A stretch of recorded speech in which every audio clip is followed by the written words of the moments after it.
after planing those pieces, we came up with these three. So I took a picture of this one right here because it has this check right here.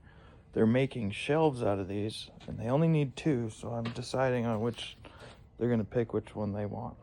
Okay, so he chose the darker piece, this one over that one. So we're gonna get these two sanded up.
Beautiful, beautiful pieces of wood.